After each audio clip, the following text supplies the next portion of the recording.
We want to show you just how drastic these gains are and the implications.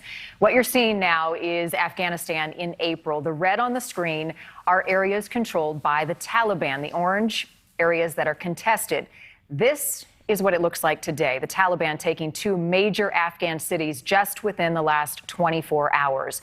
And this all comes in the middle of the U.S. withdrawal of troops, raising concerns about potentially catastrophic consequences in the war against terror. NewsNation White House correspondent Allison Harris spoke with the Afghan ambassador in the last 24 hours, and she joins us live in Washington, D.C. tonight with the very latest on this developing situation. Allison. Marty, the U.S. Embassy is warning Americans who are in Afghanistan to leave immediately. The security situation there is rapidly deteriorating as the military is mobilizing to get Americans and allies out of the country safely. Thousands of American troops going back to Afghanistan, not to fight the Taliban, but to help what is now a frantic effort to get Americans out. 3,000 troops deploy immediately to Kabul to secure the evacuation, helping embassy personnel leave. Another 1,000 troops deployed to Qatar to process special immigrant visas for Afghans who helped the U.S.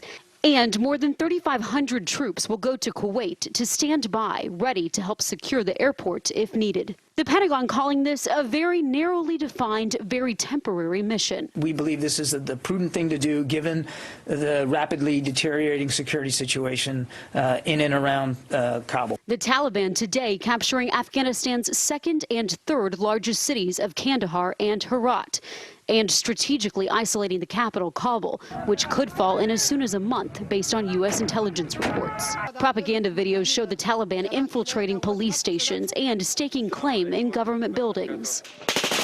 The Biden administration again today calling for talks with the Taliban, but there's little incentive for the Taliban to negotiate, rapidly gaining control of the country. The State Department today pressing for a political solution. This is not abandonment. This is not an evacuation.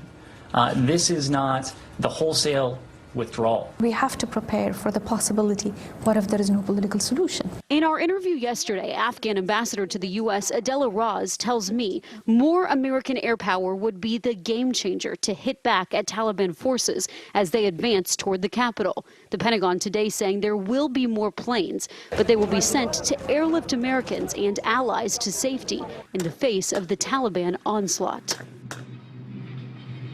There are already 650 U.S. forces in Afghanistan, 650 U.S. troops. They have been helping secure the airport and the U.S. Embassy. Marnie? And Allison, we can't lose sight of the toll that America's longest war has taken to this point.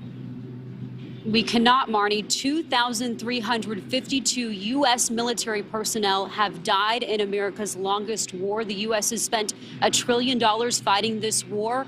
It is remarkable to think about a month from now, as the U.S. is honoring the 20th anniversary of 9/11, the Taliban could be in control in the country. Marnie? Allison Harris live for us in D.C. 2,352 U.S. military members have died.